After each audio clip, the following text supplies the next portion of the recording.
When Charlie McButton lost power.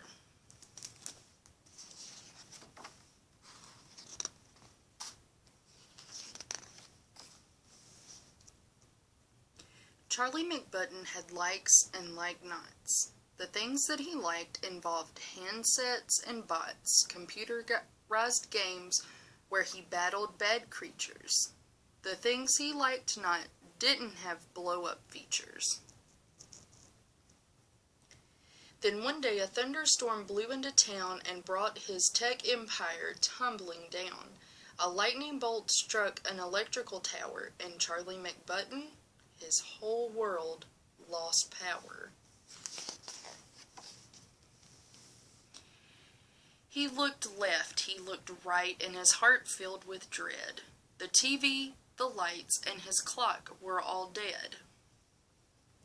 He jumped to his feet, his lungs gasped for air. The room spun around, and he clung to his chair. He tried to cry help, but just managed to squeak. The blackout had blacked out his power to speak.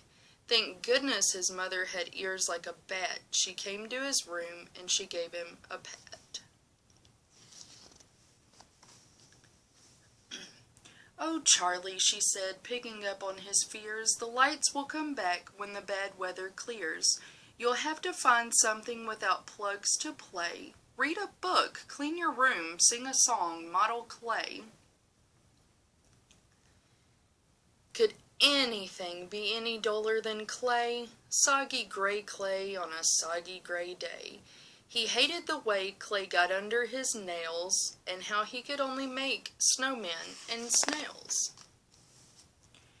He dove for a gadget he'd outgrown last spring. It was handheld, outdated, not much of a thing, but he clutched the old toy like a lifeline that day. See, it ran on one battery, the size AAA.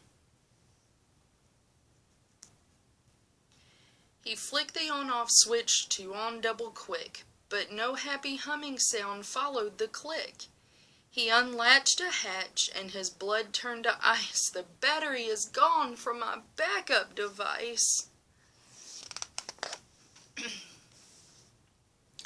World records were set in the 10-meter dash as away down the hallway he flew like a flash, seeking one battery, just one AAA, that would rescue one boy from a gray day of clay. But just when his search nearly drove him insane, he ran past the bedroom of Isabel Jane.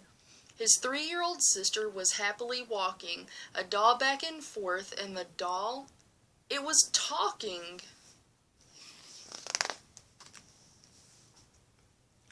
Now, dolls didn't talk on their own as a rule. They needed a power source, some kind of fuel. In less than a second, he'd made his decision. Call it bad judgment, a real lack of vision.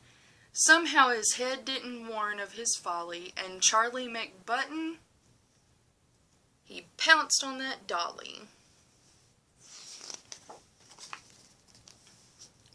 He plucked out his prize through the baby doll's dress, and Isabel Jane made a sound of distress. It was just a short walk to the foot of the stair where he resided, the McButton timeout time chair.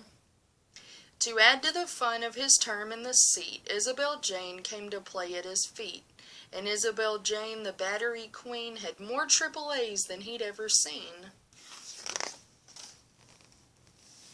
They powered her puppies, they powered her clocks, they powered her talkative alphabet blocks. Assaulted by non-stop mechanical clatter, Charlie McButton got madder and madder.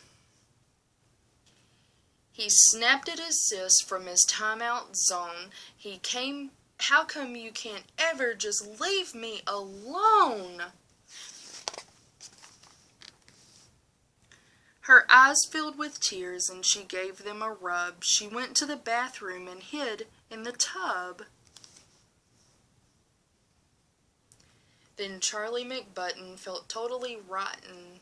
How couldn't help thinking some things he'd forgotten. Mainly he thought that for sisters that tootle, Isabel Jane was a pretty good model. So clearly adored him, she clearly adored him, she didn't have fleas, at dinner she'd secretly eat up his peas. And sometimes, although he'd most hotly deny it, he liked to just sit there beside her in quiet, wrapped up in a blanket, watching TV, her head on his shoulder, her foot on his knee. He sat and he thought and he stared at the rain. When his time out was done, he found Isabel Jane. From the edge of the tub she gave him a peek. So he said, "Hey, are we playing hide and go seek?" She was happy at once and ran into the hall, as she loved playing hide and go seek most of all. They took turns being it and counting to 10. They hid in the plants and the guinea pig pen. And when he found Isabel Jane and her quilt, they decided a big blanket fort should be built. Then the gloom made him think about dragons and spells. So Charlie became the great wizard McSmells, and Isabel Jane, who desired a role, magically changed to his faithful old troll.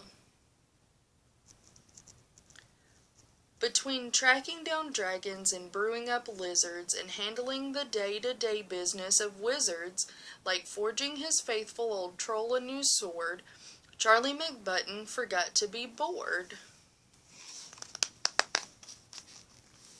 At supper they ate under real candlelight. The daytime had melted right into the night, and after they'd all been asleep for an hour, the world came alive with a big surge of power. "Oh, it's finally back," Charlie thought with a grin. "Tomorrow I'll wake up and I can plug in." But another thought hit him he couldn't explain. I might also find dragons with Isabel Jane. The end.